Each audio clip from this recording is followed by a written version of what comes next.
Sumasahimpapawid mula sa Premier Ibanag City of the North.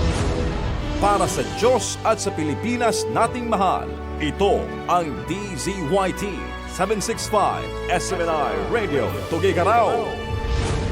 Kapartner mo sa balita at serbisyo.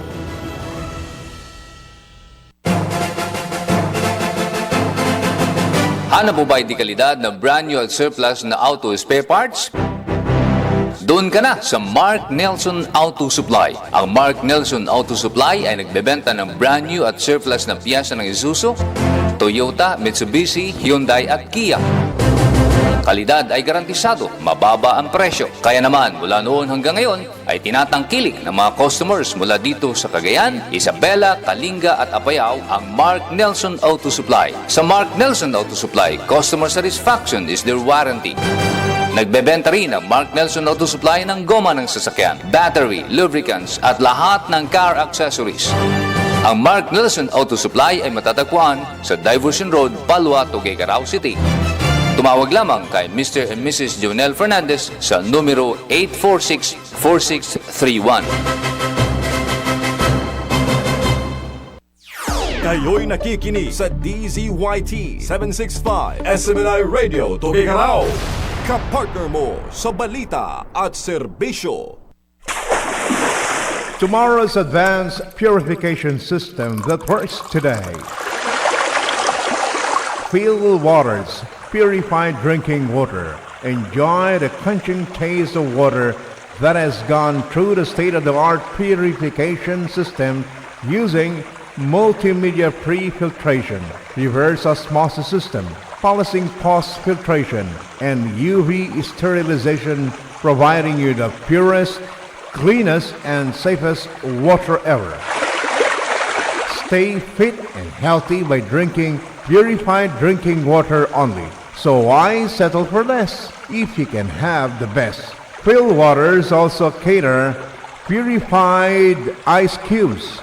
For inquiries and delivery, please call us at 078-844-1379, 078-844-8908, 0917-578-2626. Phil Waters is located at 47A Diversion Road, San Gabriel, Tuguegarao City. Phil Waters is an affiliate of Phil Waters Technologies, provider of water treatment equipment, supplies, and services, both owned and managed by Mr. Gerard B. Abrigo. Phil Waters Purified Drinking Water.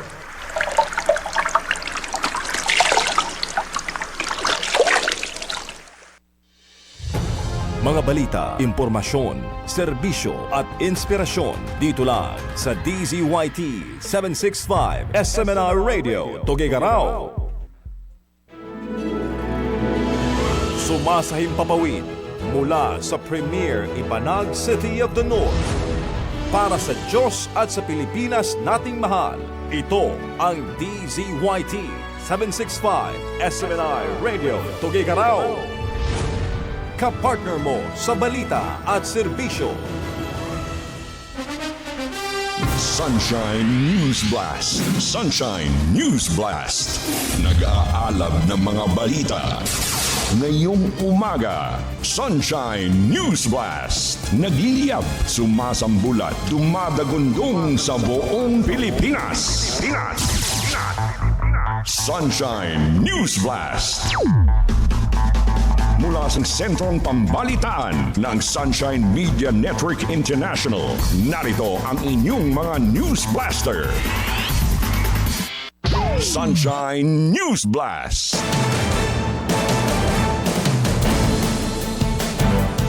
Sa ating mga balita, Marcos Jr. pinaliwanag ng Korte Suprema sa petisyon ng drug test. Inatasan ng Supreme Court of the Philippines ang Malacanang na magpaliwanag sa petisyon na nag-uudyok kay Pangulong Ferdinand Marcos Jr. na sumasailalim sa physical at mental examination kabilang ng hair follicle drugs test. Binigyan ng korte ng 10 araw si Marcos at si Executive Secretary Ralph Recto upang magsumite ng komento.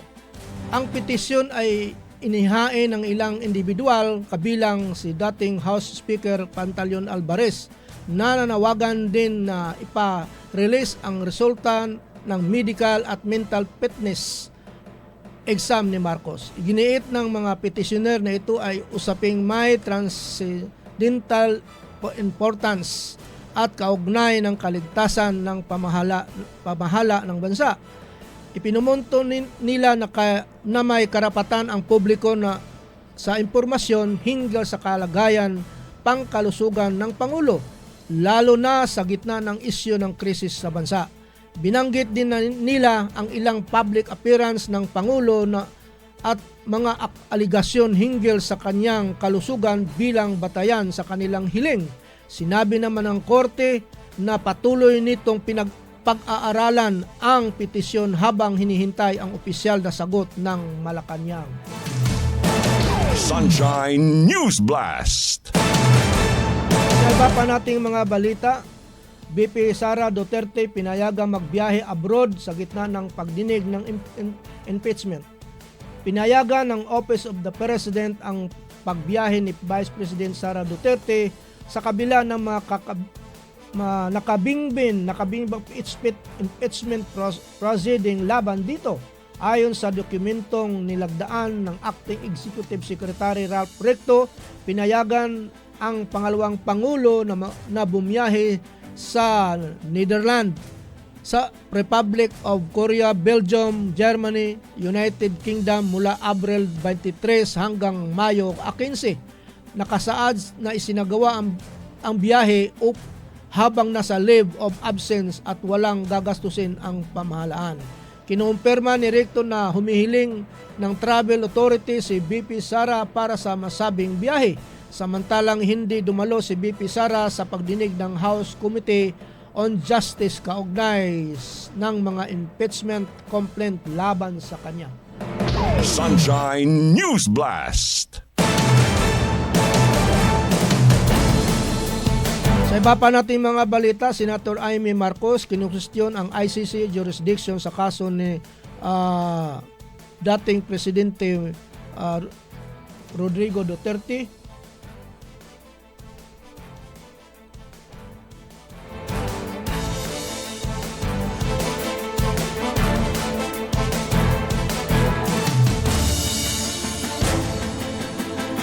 Nagpahayag ang pagkadismaya ni Senator Amy Marcos sa desisyon na International Crime Court ICC na iginiit ang jurisdiction nito sa kaso ni dating Pangulong Rodrigo Duterte. Ayon kay Senator Amy, hindi dapat baliwalain ang pag-withdraw ng Pilipinas sa Rome Statute at ang prinsipyo ng national sovereignty. Giit ng senadora, dapat binigyan ng prioridad ang mga lokal na institusyon kung kaya namang nilang imbestigahan at resolbahan ang kaso. Sinabi rin ni Senator Amy na mahalagang igalang ang konstitusyon at ang batas ng Pilipinas sa pag-usad ng hustisya. Dagdag pa niya, dapat manatili ang proseso ng investigasyon sa loob ng legal sistema ng bansa. Sunshine News Blast.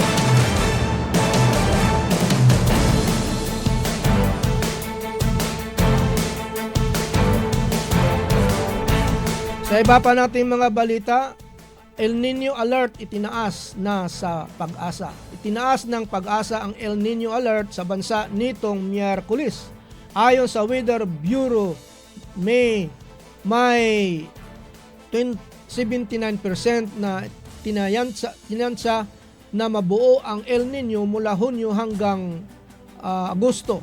Inaasahang magtatagal ang pinominom hanggang sa unang bahagi ng taong 2027. Dahil dito nagbabala ang Pag-asa na mataas ang posibilidad na magkaranas ng drier than unusual condition o mas matinding kakulangan sa ulan na maaring magdulot ng matinding tagtuyot sa ilang bahagi ng bansa.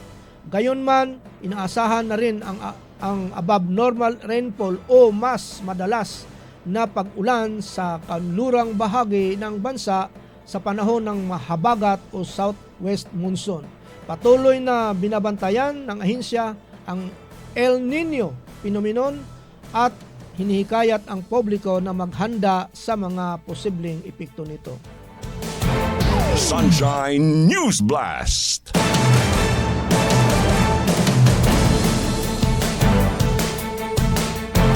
Sa iba pa natin mga balita, apela ng kampo ni Duterte sa question sa jurisdikasyon ng ICC, ibinasura ng ICC Appeal Chamber. Ibinasura ng ICC Appeal Chamber ng apela ng kampo ng dating Pangulong Rodrigo Duterte ng question sa jurisdikasyon ng ICC sa kanyang kaso. Sa desisyon inilabas nitong Miyerkules, Abril 22, iginiit ng ICC na mananatili ang jurisdiksyon nito sa kaso kahit umatras na ang Pilipinas sa Rome Statute noong 2019. Ayon kay Presiding Judge Los del Carmen Ibanez Carranza, matapos ibasura ang apela, itinuturing ng wala ng saysay ang kahilingan ng depensa para sa agaran at walang kondisyon pagpapalaya kay Duterte. Kinwestiyon ng kampo ng dating Pangulo ang jurisdiksyon ng ICC, iginiit na hindi nasaklaw ng korte ang Pilipinas matapos umatras nito sa Rome Statute 2 taon bago simulan ang investigasyon. Ngunit noong Oktubre 2025, pinanindigan ng mga pre-trial chamber ng ICC na may jurisdiksyon pa rin ang korte dahil sa mga aligasyon krimen at naganap noong kasapi pa ang Pilipinas sa Rome Statute. Sunshine News Blast.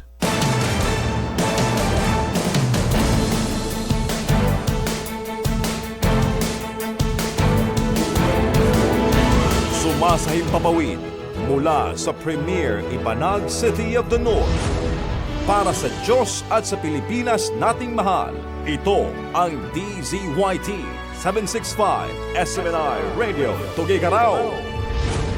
Kapartner mo sa balita at serbisyo.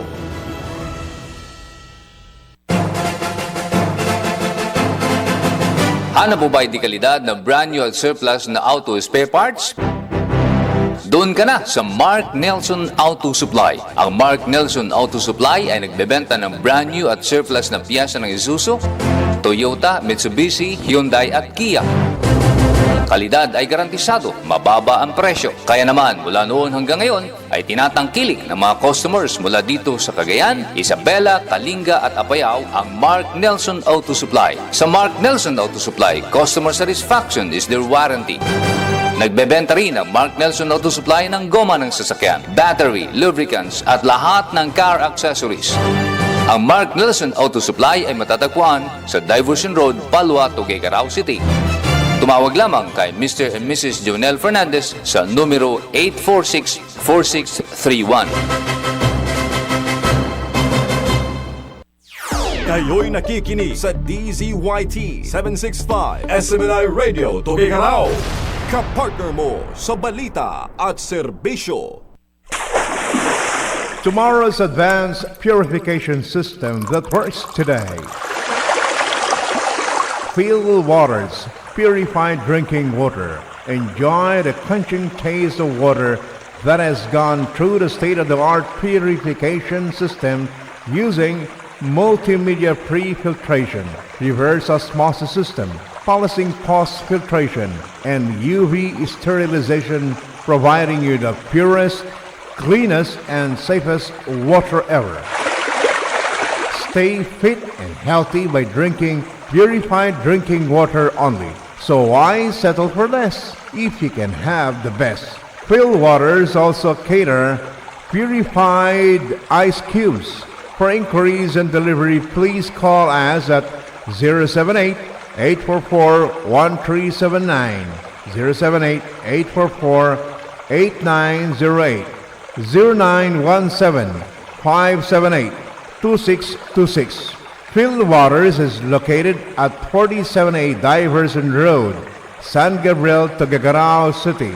Phil Waters is an affiliate of Phil Waters Technologies, provider of water treatment equipment, supplies, and services, both owned and managed by Mr. Gerard B. Abrigo. Phil Waters Purified Drinking Water.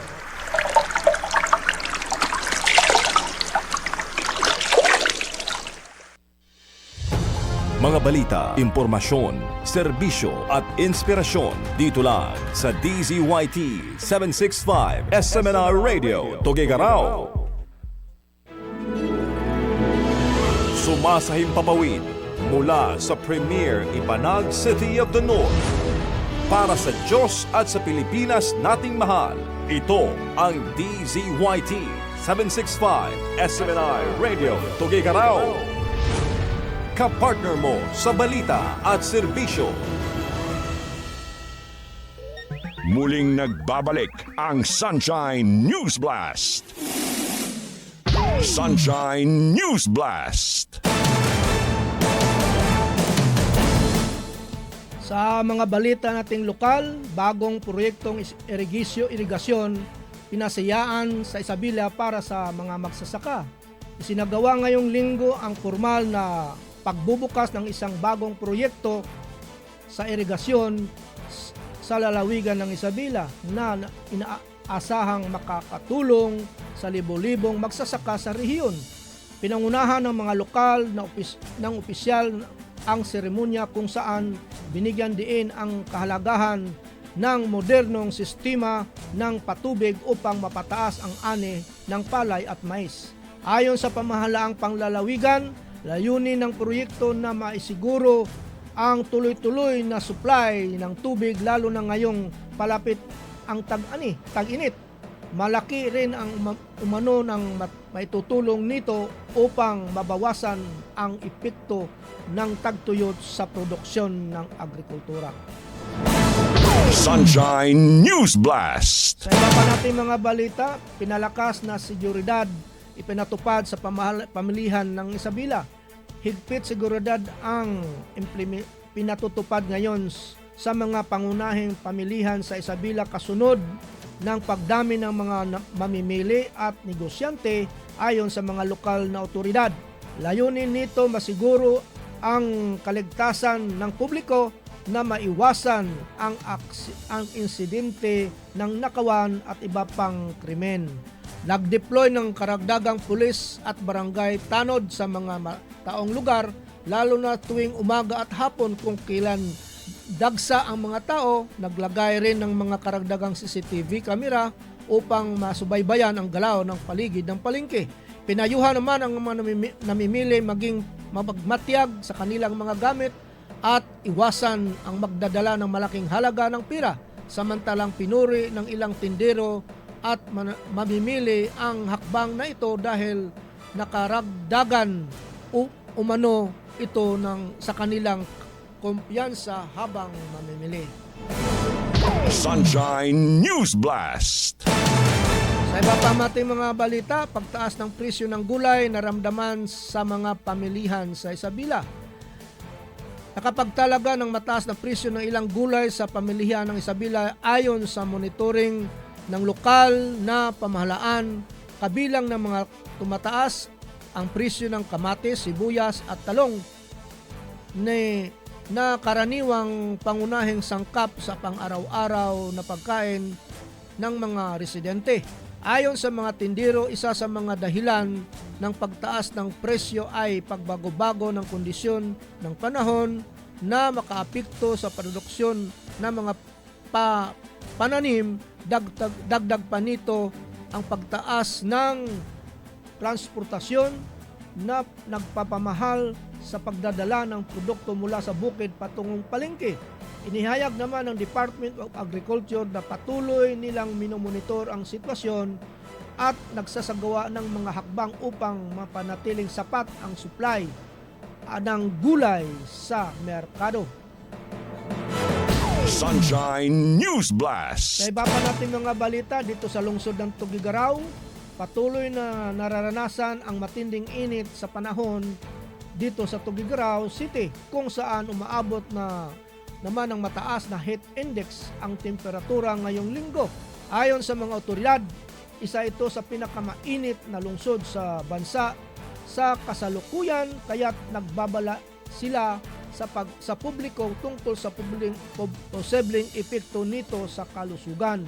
Pinapayuhan ng mga residente na iwasan ang paglabas ng tanghaling tapat, uminom ng sapat na tubig at magsuot ng magaan na damit. Naglatag na rin ang lokal na pamahalaan ng mga cooling area sa ilang pampublikong lugar upang matulungan ang mga mamamayan na makaiwas sa matinding init. Sunshine News Sa iba Blast. pa nating mga balita, klase sa ilang paaralan, pansamantalang sinuspindi dahil sa matinding init. Pansamantalang sinuspindi ang face-to-face classes sa ilang pamahalaan ng Tuguegarao City dahil sa patuloy na mataas ang heat index na naranasan sa lungsod. Ayon sa mga opisyal, layunin nitong maprotektahan ang kalusugan ng mga estudyante at guro laban sa heat-related illnesses. Pinatupad ng blended learning o modular setup sa halip na traditional na klase upang matiyak na tuloy pa rin ang edukasyon kahit may matinding init. Pinayuhan din ng mga magulang na bantayan ang kalagayan ng kanilang mga anak at siguraduhin makakainom ng sapat na tubig. Samantala, naghahanda na rin ng ilang paaralan sa mga alternatibong schedule sakaling magpatuloy pa ang matinding init sa mga susunod na araw. Sunshine News Blast. Sunshine News Blast. Sumainyo ang Sunshine News Blast.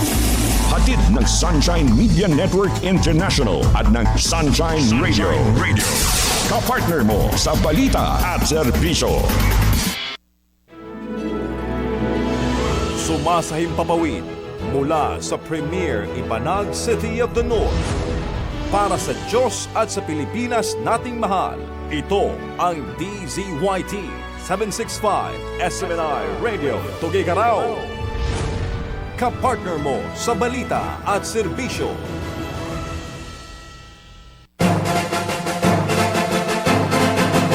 Hanap mo ba di kalidad na brand new at surplus na auto spare parts?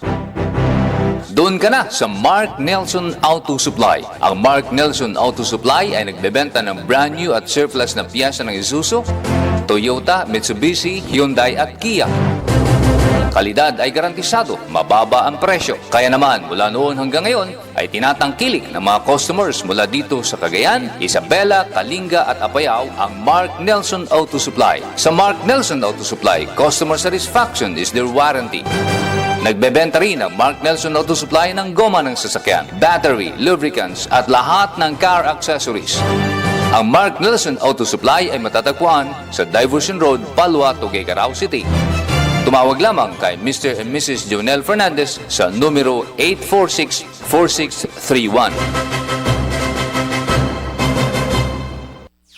Kayo'y nakikinig sa DZYT 765 SMNI Radio Tuguegarao. Kapartner mo sa balita at serbisyo. Tomorrow's advanced purification system that works today. Feel Waters, purified drinking water. Enjoy the quenching taste of water that has gone through the state-of-the-art purification system using multimedia pre-filtration, reverse osmosis system, polishing post-filtration, and UV sterilization, providing you the purest, cleanest, and safest water ever. Stay fit and healthy by drinking purified drinking water only. So why settle for less if you can have the best? Phil Waters also cater purified ice cubes. For inquiries and delivery, please call us at 078-844-1379, 078-844-8908, 0917-578-2626. Phil Waters is located at 47A Diversion Road, San Gabriel, Tuguegarao City.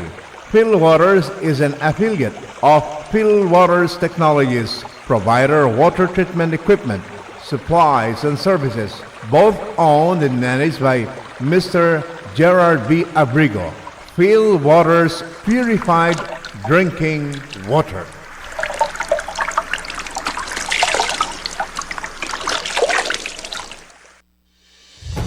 Mga balita, impormasyon, serbisyo at inspirasyon dito lang sa DZYT 765 SMNR Radio, Tuguegarao. Sumasahim papawid mula sa Premier Ibanag City of the North. Para sa Diyos at sa Pilipinas nating mahal, ito ang DZYT 765 SMNR Radio, Tuguegarao. Kapartner mo sa balita at serbisyo